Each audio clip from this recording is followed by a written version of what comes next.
أعوذ بالله من الشيطان الرجيم بسم الله الرحمن الرحيم الحمد لله رب العالمين والصلاة والسلام على رسول الله وبعد. Assalamu alaikum warahmatullahi wabarakatuh. Mga kapatid sa Islam, isa na namang katanungan ang naiparating sa atin sa ating inbox na kanyang sinabi kung maaari ay gawan natin ng video kung papaano ang sala o ilang raka'a ba ang mga sunnan ar-rawatib. Tayo mga kapatid sa Islam, una sa lahat, ang sunnan ar-rawatib, ito po ay ang sala na sunnah na nakadikit sa bawat obligadong pagdarasal. Sunnah na nakadikit o kaakibat nito, pagkadikit nito, pagkatapos o bago ang mga obligadong pagdarasal. At ang sunnan ar-rawatib mga kapatid sa Islam, ito ay mayroong 12 raka'a. 12 raka'a, at ang una dito ay ang sunnah na 2 raka'a bago ang obligado ng Fajr. Ito yung nabanggit sa hadith ng Propeta Muhammad sallallahu alaihi wasallam na kanyang sinabi, raka'at al-fajri khairum minad dunya wa ma fiha, na ang 2 raka'a ng Fajr, sunnah na Fajr, sala na Fajr, bago ang obligado nito, ay mas mainam pa sa mundo at sa anuman ang nilalaman ng mundo. Allahu Akbar. Ito po ang gantimpala ng 2 raka'a na ito na kailanman ay hindi ito iniwan ng Propeta Muhammad sallallahu alaihi wasallam. Taib, una dito mga kapatid sa Islam, 2 raka'a bago ang obligadong sala ng Fajr. Yung obligadong 2 raka'a ng Fajr, magsunna muna tayo ng 2 raka'a. Yun ang tinatawag na sunnan ar-rawatib. 2 raka'a qabliya bago ang obligadong pagdarasal. Ang tanong, mayroon bang sunnah pagkatapos ng Fajr? Wala po. Pangalawa mga kapatid sa Islam, una, 2 na yon, okay? Bago ang obligado, mayroon na tayong 2 nakuha na sunnan ar-rawatib. Pangalawang sunnan ar-rawatib mga kapatid sa Islam ay ang 4 na raka'a bago ang obligadong 4 na raka'a na zuhur. Anong ibig sabihin? Magsala tayo ng 2 raka'a o 2 raka'a. Pagkatapos nating magsala ng 2 raka'a bago ang obligadong zuhur, magtaslim tayo, Assalamualaikum, Assalamualaikum, at tatayo tayo ulit upang magsala ng 2 raka'a ulit. Yun ay total na 4 ang bilang nito bago ang obligado na zuhur. 4 na raka'a bago ang obligado na zuhur. So ilan na po lahat yon? Sa bago ang Fajr, 2. Bago ang zuhur na obligado, 4. So mayroon na po tayong 6. At ang pangatlong kalagayan ng tinatawag na sunnan ar-rawatib ay ang 2 raka'a pagkatapos nating magsala ng obligadong zuhur.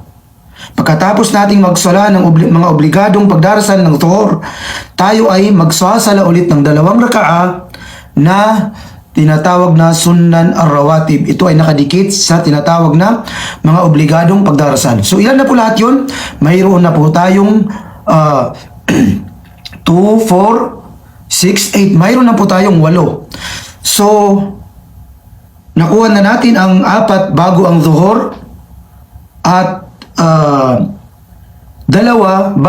after ang obligadong zuhur. Ngayon, sa Asr, Salatul Asr, mayroon po bang sunnan ar-rawatib dito? Wala po. Wala pong sunnan ar-rawatib sa Salatu al-Asr. Wala po. Pangatlo, pangapat ay ang tinatawag na sunnah ar-rawatib after ng Maghrib. Pagkatapos nating magsala ng Maghrib, ay mayroong 2 raka'a na sunnan ar-rawatib dyan. Pagkatapos nating magsala ng obligadong maghrib at magzikir tayo, pagkatapos nating magzikir, tatayo tayo upang magsala ng 2 raka'a ulit na ito ang sunan ar-rawatib. At panghuling kalagayan ng sunan ar-rawatib, mga kapatid sa Islam, ay ang after ng obligadong pagdarasal ng Salatul Isha. After magsala natin ng Salatul Isha, ay magsala tayo ng 2 raka'a pagkatapos nito. Pagkatapos natin magsala ng Salatul Isha, magzikir tayo at isusunod natin ang 2 raka'a na sunan ar-rawatib, na which is ang total nito ay 12 na mga sunnah na hindi obligado. Kaya't mga kapatid sa Islam, ang 12 sunnah na ito, na kapag ito ay ating pinangalagaan, regularly natin itong ginagawa. Nabanggit sa hadis ng Rasulullah sallallahu alaihi wasallam na naiulat mula kay Habiba radhiyallahu anha, gayon din sa isang riwaya kay Aisha radhiyallahu anha, na mga asawa ng propeta sallallahu alaihi wasallam ay kanilang naisalaysay sino man, ang sabi ng Nabi Muhammad sallallahu alaihi wasallam, ang magsala ng 12 raka'a, which is ito ang sunan ar-rawatib, sa bawat araw regularly, ay patatayuan siya ng Allah subhanahu wa ta'ala ng palasyo sa paraiso ng Allah subhanahu wa ta'ala. Allahu Akbar. Kaya sabi ni Habiba, mula ng aking marinig ito mula sa propeta, ay akin na itong ginawa at hindi na niya ito iniwan pa kailanman. Allahu Akbar. Kaya mga kapatid sa Islam, ito po ang tinatawag na sunan ar-rawatib na 12 raka'a na nakadikit sa bawat salah. Ngayon, at sinabi din ng mayroon ding isang lalaki na nagtanong sa propeta Muhammad sallallahu alaihi wasallam, "Ya Rasulullah, ano nga ba ang gawain na kaibig-ibig sa Allah subhanahu wa ta'ala?" At ang tugon sa kanya ng Nabi Muhammad sallallahu alaihi wasallam, ang gawaing regular, kumbaga ang gawaing tuloy-tuloy kahit ito ay kakaunti. Halimbawa mga kapatid sa Islam, itong sunna na 12 na ito, kapag ito po ay ating ginagawa regularly, ay makakamit natin ang bahay o palasyo sa paraiso ng Allah subhanahu wa ta'ala.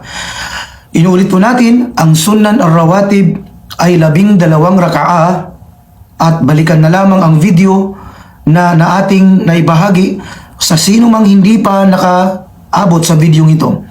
Ito po ay mayroong 12 raka'a. Uulitin natin, 2 raka'a bago ang obligadong Fajr, 4 na raka'a bago ang obligadong Zuhur, 2 raka'a bago after ng obligadong Zuhur, 2 raka'a after ng Salatul Maghrib, at 2 raka'a after ng Salatul Isha. Yun lamang po, at sana'y nasagot natin ang katanungan ng nagtanong sa atin, at ito na po ang kanyang request. Wallahu a'lam, wa sallallahu ala nabina Muhammad wa ala alihi wa sahbihi ajma'in. Wassalamu alaikum wa rahmatullahi wa barakatuhu.